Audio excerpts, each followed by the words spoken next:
And I'm joined now by Dave Green, who vlogs as the Distributist on YouTube Mhm. and Fiddler's Green on Substack. Welcome to the show, Dave. Thanks for having me on. And you're from the Pacific Coast, I believe, of the US and Canada. Are you Canadian at the moment, or are you an American? Yeah, I guess I am in Canada at the moment. I was born in Northern California, but I spent most of my life living in various places between Northern California and Canada. So anywhere around that region's my stomping grounds. I guess that makes you familiar with the strange things that go on there, the kind of more obscure things that have worked their way into the public consciousness. So I'll just tell the story, I guess, of how I found your channel. And that Mhm. was a friend sending me this video because he'd asked me, he said, have you heard of Mencius moldbug? And I said, I've got no idea what that is. So he sent me this video and it was titled A Gentle Introduction to Mencius moldbug. And I Mhm. just had a look and I see it's got nearly 250,000 views. And I got into the video and I, who's this strange fellow and what exactly is a mold bug? Is that the video that where you sort of got popular in the sense where people started listening to this, Um, explained what neo-reactionary theory is? well, originally I don't know, it's hard to say. That was actually pretty late into my YouTube career. I started in 2016 doing YouTube, largely as a response to try to carve out space between what were back then called anti-SJW YouTubers or liberalist YouTubers or skeptic YouTubers and the defunct movement that was called the alt-right. So I kind of wanted to critique both sides from a relatively intellectually serious perspective. And so a lot of my early videos were response videos in that genre, but I liked to touch on deeper themes. Then in 2019, I did a lot more explainer videos before the pandemic happened, and I took a brief hiatus. And that's where I made the Mencius Moldbug video, which is one of my more popular videos. But the ideas of what's oftentimes called Italian elite theory, which is what Mencius Moldbug or Curtis Yarvin became famous popularizing about almost 10 years before I made the video. It was actually more towards the early 2010s and or late 2000s. This is a school that I found very useful throughout my work and as a way of kind of rediscovering politics outside the lens of the 20th century, which I think has kind of stifled our ability to properly conceptualize what's going on politically. So oftentimes, most of what I write about is concerns directly what matters and what doesn't for creating lasting political change and being able to uh, deal with politics as they are, which, in this election season is kind of very relevant, I think. And some of these ideas, if we jump forward to the present day, that Curtis Yarvin, who is the real name of this guy who was Mhm. blogging as Mencius Moldbug, and we know people who were influenced by his ideas, like J.D. Vance, are now running to be vice president.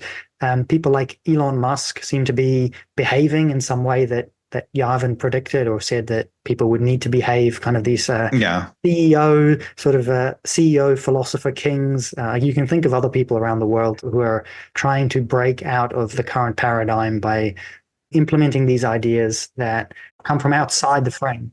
It's weird because part of this is a specific school that came out of Italy in the late 19th century, early 20th century. But another part of it is just rediscovering classical political realism. It's either discovering classical politics of the Aristotelian variety, or it's discovering sort of late Renaissance, early Enlightenment political realism of Machiavelli.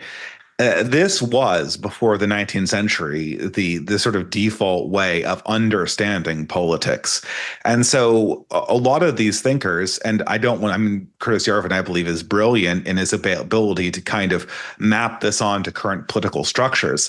But the theory is not new; it's in many ways older than the leftist ideas it critiques, or even the liberal ideas it critiques.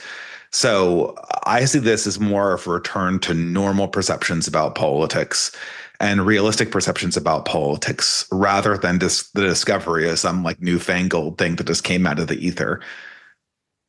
It seems to be framed as a new thing or framed in the language of technology, of Mm. CEOs and so on, rather than talking about the kings and the aristocrats. We have um, uh, PayPal mafia guys who made a lot of money in the tech industry, and it goes on to Elon Musk as well. And they are trying to behave in the way, I guess, of what a classic aristocrat may have done. Like Elon Musk is sort of trying to build a public town square, trying to build adventures, like, rockets so that people can explore. Like, they used to go out on ships. You might have like a rich guy who would support ships that would go out and trade and with foreign countries. And a lot of that has been taken away from the world by technology industrialization, and he kind of is like moving into the next level of going to the stars. Is that a good way of trying to explain some of these ideas to an audience that leans a little bit older as well? I don't quite know. Well, I mean, there are very many different schools to this because it's an older school of thought. So there are people, a lot of the paleoconservatives. There is an author called Sam France. So if you talk about people in the 20th century who tried to revitalize these ideas, the author that will come up most prominently is James Burnham, who is a elder statesman from the 50s and 60s. And was one of the people, I think, Orwell kind of tried to critique, who saw that governments in the 20th century were moving towards this mode of governments that he called managerialism. His book was The Managerial Revolution. His attempt to kind of bring about a reemergence of real politics was contained in a book called The Machiavellians. But you'll see many different branches of this. So there are people like Pat Buchanan and another author called Sam Francis, who these people were kicked out of the conservative movement in the 90s, that tried to apply these real political principles to things that were more classically conservative, or what we might call paleo-conservative, conservatism before World War II. And then there are also latecomers like Yarvin and Nick Land, and an increasing number of them online, that want to take these reactionary principles and apply them to more future-looking perspectives, a sort of futurism. Futurism being a school of art from the early 20th century, and also a perspective that tries to map governments more onto technological developments. And I think that the second category, I'm much less comfortable. I mean, I can tell you what they say, but a lot of it just seems like speculative and science fiction-y, and sometimes it's hyper pessimistic.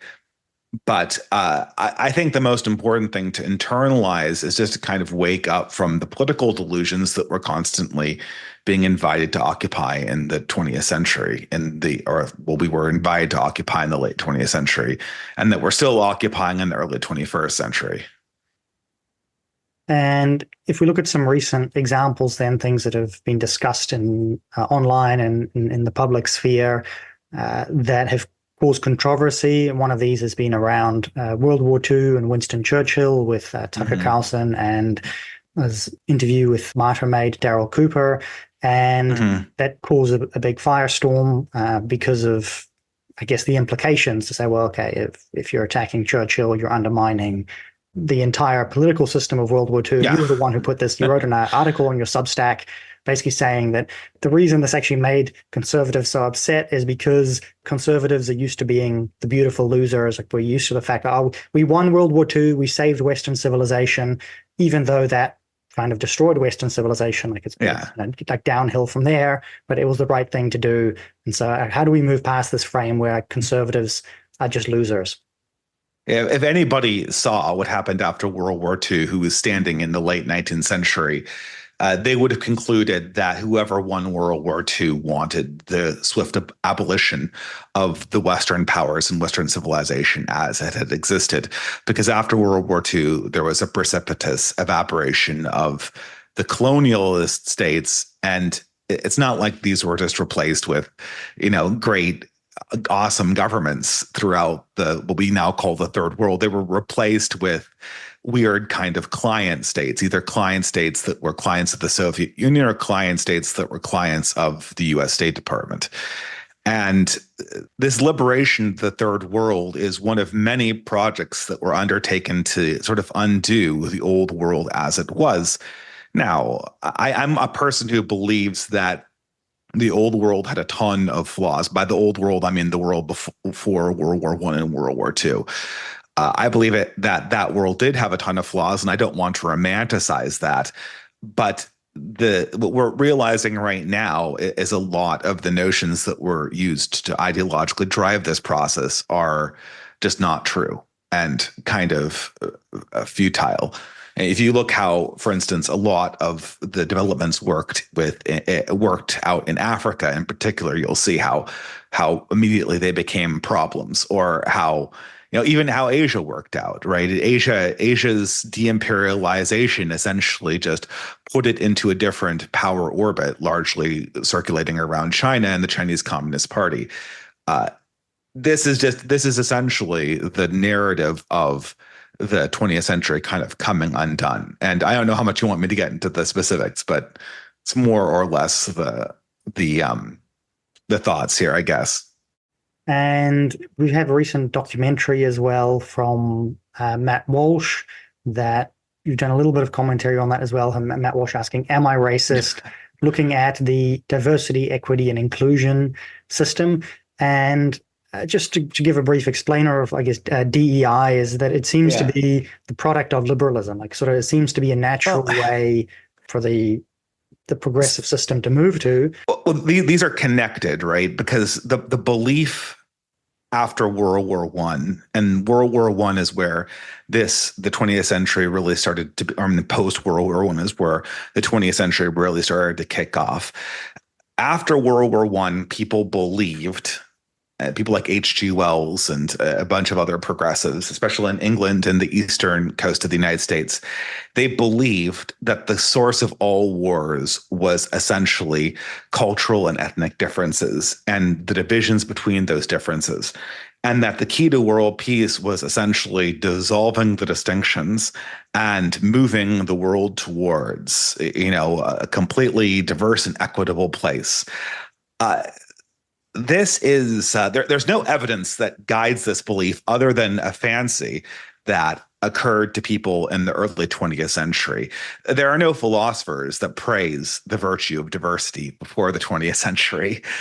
This is manufactured by the priorities of governments in the 20th century to pursue this dream of essentially a deracinated world order that will be the key to achieving peace. And of course, I believe it's not. I believe it's just a disaster, because what happens is that these ideological differences, first of all, ethnic differences reemerge as ideological differences, and as opposed to being structured outside of countries and between borders, the same problems occur inside countries.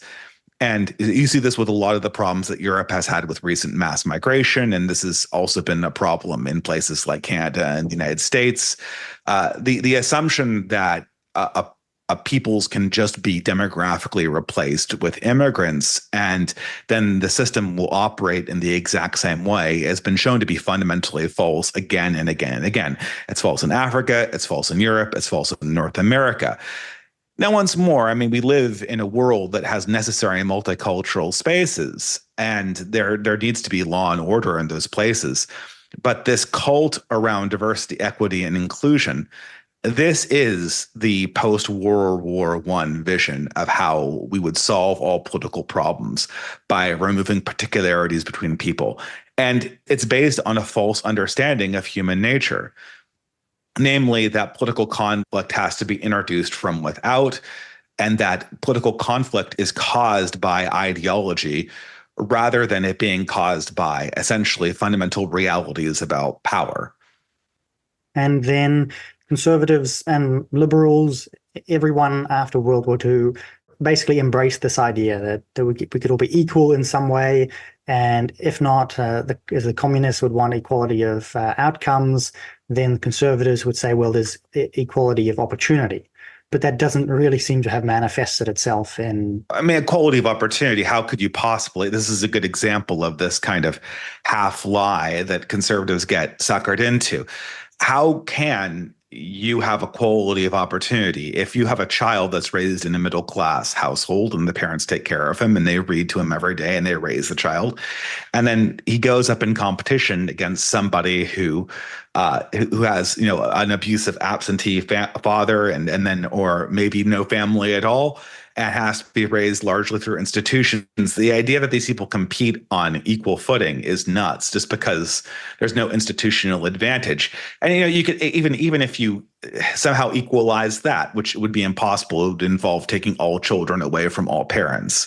Even if you equalize that, then there are just differences that occur in between people because of the different distributions of genetics, both at the individual and group level. The idea that equality of opportunity is like this achievable, reasonable thing, and equality of outcome is this communist thing. The promise of equality writ large is impossible. So conservatives promising equality of opportunity are essentially promising people a bill of goods. And it really is a stepping stone to equality of outcome, because equality of outcome is the only way you can measure to see that equality of opportunity has actually been achieved. And progressives know this, which is why they love to play this game so much. And to tie this into, I guess, what Matt Walsh is doing and what a lot of the conservative media are doing is making fun of DEI and asking the question, am I racist? And so on, and saying, well, we just want everybody to be treated the same. At some point, that requires sort of a rejection of the founding principle of the post-war era then. Yeah, I mean, like, so what happens, right? Like, let's just get down to brass tacks here. I mean, there's just a de facto inequality between races in America that has been unable to be overcome, except with the most draconian policies imaginable, like literally moving kids around and stuff like that, which was, hugely disruptive to communities and all this sort of stuff, or massive affirmative action. And even that doesn't fix the problem. Just to explain this for the New Zealand audience a little bit more, sorry, I know this is called busing in America, right? Where they would literally just take kids and put them on buses and send them to a different part of the city or country to go to school. Often, so the schools would be more diverse. to schools where they would be a racial minority. Which is, I mean, when you think about that, this was an incredibly unpopular policy. It meant like your kid is going to be bussed across school so he can work in an environment that is going to be much, much more difficult for him to learn because it's violent. He's an outsider, blah, blah, blah, blah. But this was the idea was, I mean, this was the only way to achieve a de facto integration. That was the only way that it could be done. And, they got rid of it, and then we went back to this system where everyone just goes to their own schools, and then affirmative action comes in later and tries to rectify the problem at the last step. But that doesn't really work either. In order to keep that up, it involves this ever-expanding DEI bureaucracy to make sure that people don't notice that there are actual de facto differences between the two populations. But I mean, what is the conservative solution? To deny the difference exists, and to deny that the fundamental motivating difference in behavior exists between the two populations, and then promise that there's going to be an equality of consideration. And then when there's not an equality of outcome and people get angry at that, who do you blame? You just kind of toss it back in people's faces and go, c'est la vie. But that doesn't work because the promise initially was that if you got rid of segregation, de jure, legal segregation as it existed in some parts of America up into the 60s, the idea is that the lack of segregation would immediately and imminently lead towards total integration of the various races and an emergence of a post-racial and post-ethnic society that was structured only around liberal egalitarian ideology. And that doesn't happen, and it can't happen for a lot of good reasons. And how did you come down this path where I know that you grew up, I guess, in a more liberal background and so on. The essay that we referenced earlier from Curtis Yarvin is called A Letter to Open-Minded Progressives. There seems to be a lot of people who had a more liberal background or a more progressive background even coming to these realizations and saying to the kind of conservatives or people who are raised conservative, saying, well, actually, this idea that you have on how equality can be achieved is actually just not true. Well, it's kind of like they have the old hand-me-downs of they keep on holding out these hopes that there's going to be like this moderating middle ground to this process, but it's never going to occur. I mean, here's a good example. I mean, there are a lot of Republicans now that are trying to talk themselves into this idea that by capturing 1 or 2% more on the Hispanic vote, they'll be able to sort of be politically irrelevant after the demographics are completely transformed in the United States. The Republicans tried this in California. This does not work. California is now a de facto one-party state. The problem is that the demographics, what you can call it different things. You can kind of determine what you can kind of change the names, but the demographic patterns of the population absolutely determine, well, not absolutely determine, but they have a huge determinative component on how these groups behave ideologically and politically. And so the hope of the Republican Party to kind of create this I mean, I do kind of believe in a multiracial ruling coalition, but their concept of it where, through the magic of the simulation that Hispanics are going to become in their voting patterns identical to the various European white populations in America is totally fanciful and not supported by evidence. So a lot of this skepticism towards what on the internet you call normie conservatism comes from seeing how these sort of promised moderations never actually pan out. There's never like a concession you can make on sexual freedom that will satisfy the gay community. It's always the next thing. When I was in my mid to late 20s, I was very involved in the debate around gay marriage, first on the pro side and then more on the neutral side. But I remember there was one author I read, a writer from the Atlantic Monthly called Andrew Sullivan, who's an Englishman who was a big proponent of gay marriage and also was ostensibly a conservative. And his theory, it kind of sounds ridiculous to think about it, was if gays got marriage, if we actually gave them marriage, then gay people would be forced to become more bourgeoisie. And the gay rights apparatus that's focused on being kind of subversive and deconstructing sexual boundaries would turn around and then refocus its efforts on making sure that family life was better supported.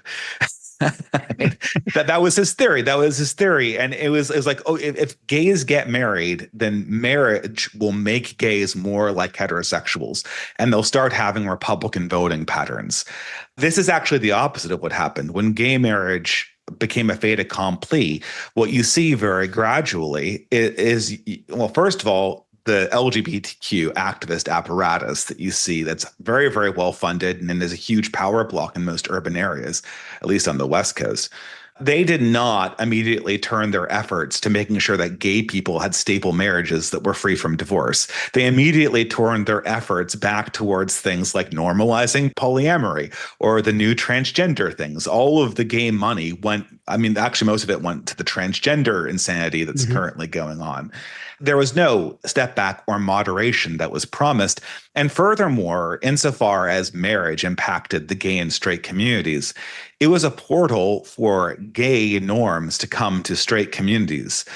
Certainly one of the most notable things that's happened inside dating and relationship, I don't know, I want to call them markets, but in the dating and relationship area of the culture in the past 6 years is Tinder. And what is Tinder? Tinder is a high-speed dating app where people essentially get quick matches based only on appearances. And there's an enormous number of matches and enormous incentive to hook up. Well, I mean, Tinder is a carryover from the gay community, an app that was called Grindr.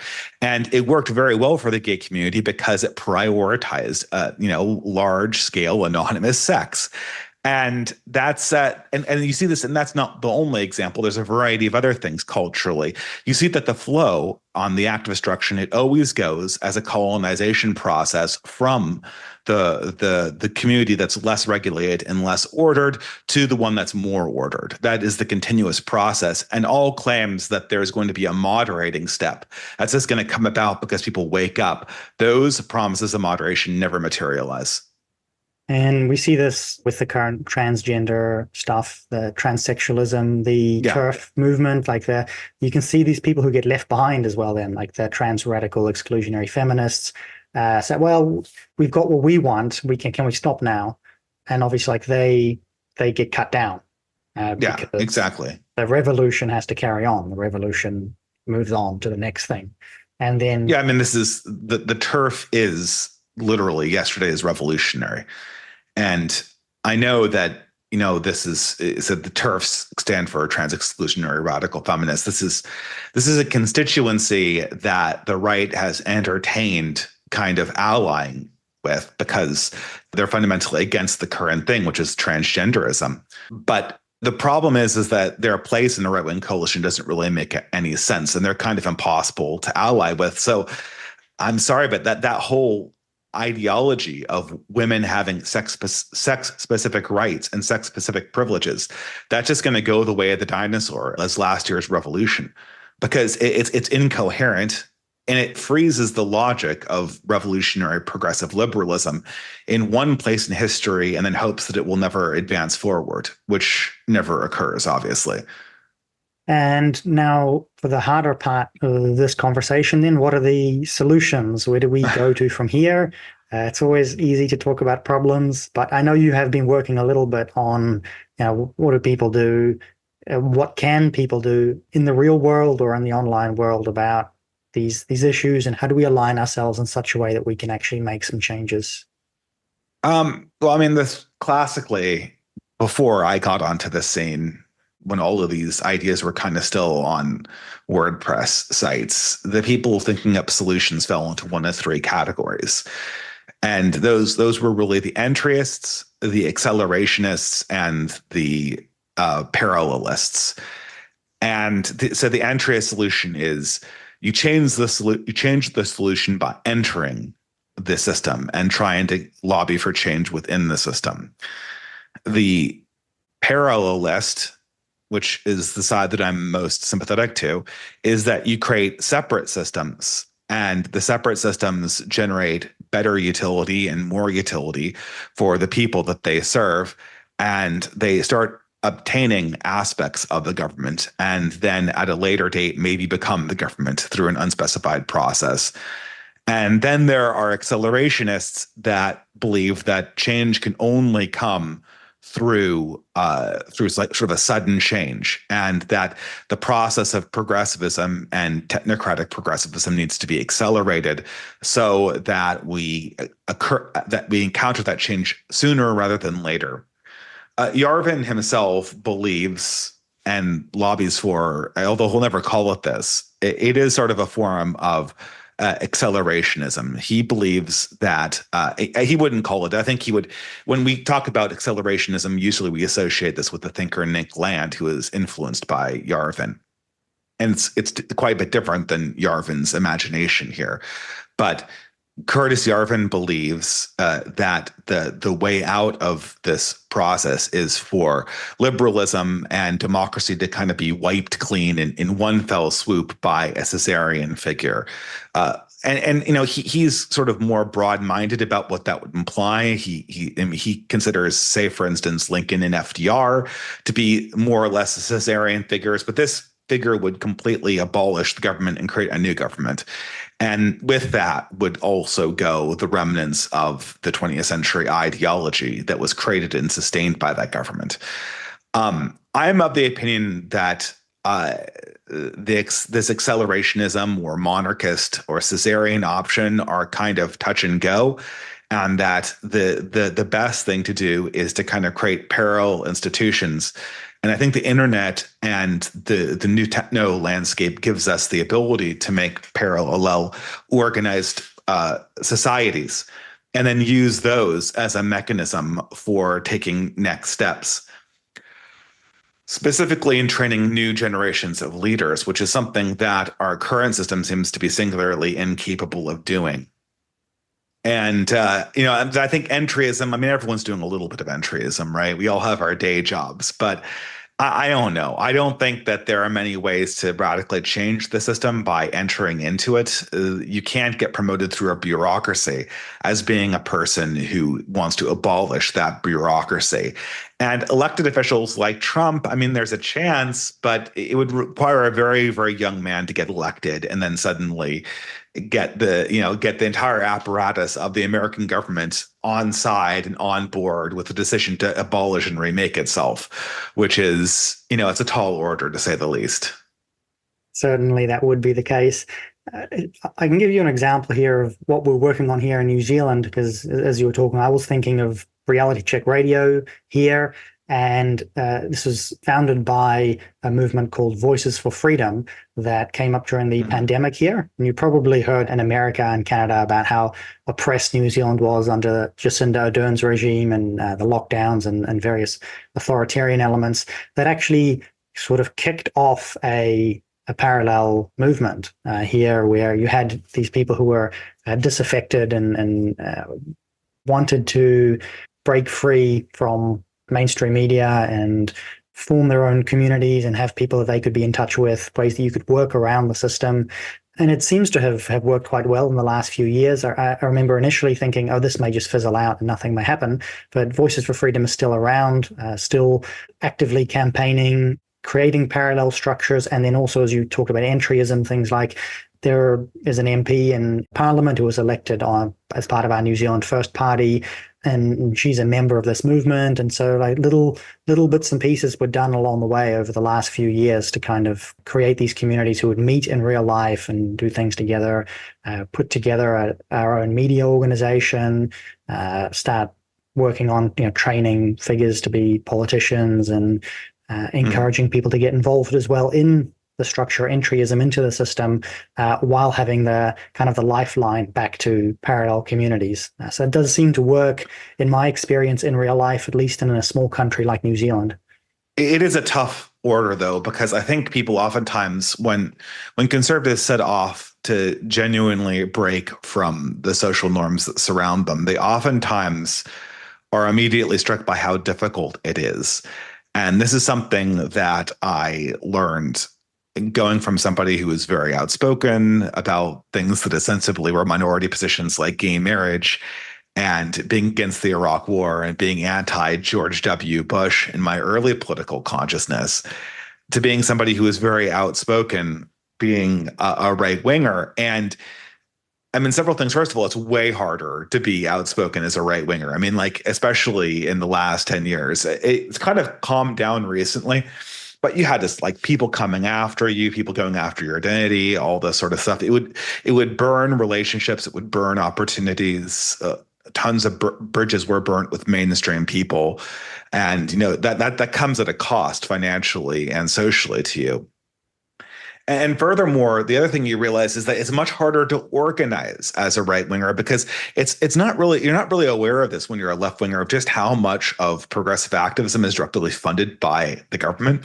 I mean, at least in America, like every reasonably intelligent kid gets like 4 years of boot camp in an American university, where a huge, like probably half the people working there spend a majority of their time just advancing progressive causes. I mean, I'm actually kind of serious about this. The administrative staff spends, an enormous amount of their time advancing progressive causes, and they're all the departments that are 100% politicized, and there's a small fraction of them in the hard sciences that aren't. And not only that, the government just gives money to progressive organizations to organize, and has since the New Deal been doing that.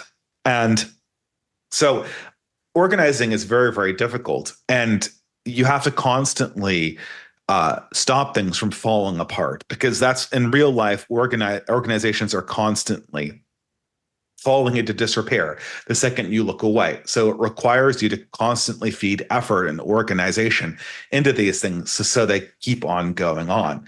And I think that the saving grace has been, at least to our most recent efforts, is that we've come up with we've been able to develop and find and unify a number of people who are very, very talented in their respective competencies. And those people's personality and their alliance and their dedication to ideologically moving forward has created a force that has been able to sustain continued organization for a long time. But it's going to be a struggle making sure that this survives from generation to generation, that this overcomes all of the changes that are on the horizon politically in the immediate next 5 years. I can definitely see everything that you're talking about, sort of being part of a movement and realizing Yeah, basically exactly what you've said that has to go into it. And moving the next generation into this way of thinking, and it seems to, small numbers now perhaps, but it does seem to be at some point inevitable where people just realize they have to break away from the mainstream system. But is fragmentation made easier as well by social media, perhaps? There seems to have been a lot of effort by governments put into crushing what they would call disinformation and misinformation. And it seems to be the new focus all around the world. Like the existing power structures realize that this is a threat. Yeah. You think, oh, yes, we're working our way around. We've scored a victory against the system. And then, of course, they move all of their vast power and resources to counter you. Yeah, I mean, in 2016, everyone just went insane because the social media definitively, well, for a time, definitively broke from the mainstream media and basically got Donald Trump elected. What's kind of crazy in hindsight is that we genuinely believed, I didn't believe this explicitly. If you'd asked me, then I would have said that I don't believe this. But a lot of people implicitly believed or talked themselves into believing that you could organize a revolution on social media platforms that were owned by your enemies. And almost everybody who kind of organized their lives around this strategy just got blown out of the water during 2020 when the government pulled out the big guns and just decided to ban everyone who was forwarding a narrative that they didn't like. And this is something that we have to take into account. And social media gives the opportunity because it allows for spontaneous organization.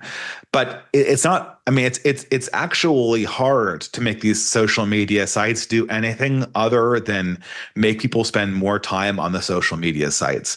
It's very hard to take a population that's organized largely around consuming product on social media and getting them to actually do something in real life. And it's very, very difficult to get people who consume a product on a social media site A to then go over to a different one if someone gets banned. And of course, the algorithm will always determine who wins. If the algorithm starts favoring progressive voices, like I think it kind of did in 2020 and 2021, all of a sudden, progressivism will become a lot more popular. And so the problem here is we're kind of trying to reverse engineer. The technology itself, I would say, is very conducive to our goals of organizing parallel systems of power outside of the mainstream. But the way that it's organized as being essentially owned by our enemies makes it so that you're essentially having to reverse engineer this functionality on a platform that fundamentally does not want to do that for you. And just at the end here, since we're out of time, could you tell us a little bit more about where people can follow your work and also some maybe practical examples as well of concrete things that you're encouraging people to do in real life and the movements that you might be involved in, just to give people a bit of an idea of the kinds of things we're talking about? Yeah, so there's a lot of things going on right now. Let's see. So if you want to find my work, obviously, or I'm not obviously, but my work can be found on YouTube. That's how I kind of got a little bit, that's how I kind of got my first small following. It's on the YouTube channel, The Distributist. I used to do video essays. Now I mostly do live streams. My essay content, though, is now found mostly on Substack. Every now I'm going to turn them into videos, and that's at Fiddler's Green at Substack.com. And I always write under the name Dave Green. As for our organizations, or the organization, since I don't own all of them, the organizations I'm most involved in are almost all exclusively what I would call parallelist and pacifist groups, which means that they're focused on building non-threatening strength and non-threatening support networks that demonstrate an alternative, but try to only participate in politics along, very, very approved lines. It's very much a parallelist projects in that mindset.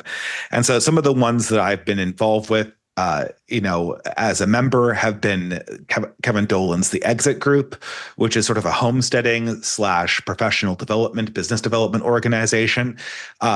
There is also an organization called Sildings that has a project called the Basket Weaving Project, which is a community building and meetup group, which we tend to encourage people to just meet up with people first to, kind of sort out people's different affinities for doing art or doing local politics or doing, health or literature or whatever. And then we have the Old Glory Club, which is an American organization that's sort of I call it a fraternal organization. It's really trying to replicate some of the energy that was classically done in those organizations like the Elks or, I don't want to say the Freemasons, but, the Elks or the Key Club or the Rotary Societies, the Odd Fellows. It's a fraternal organization that's supposed to be a mutual support organization.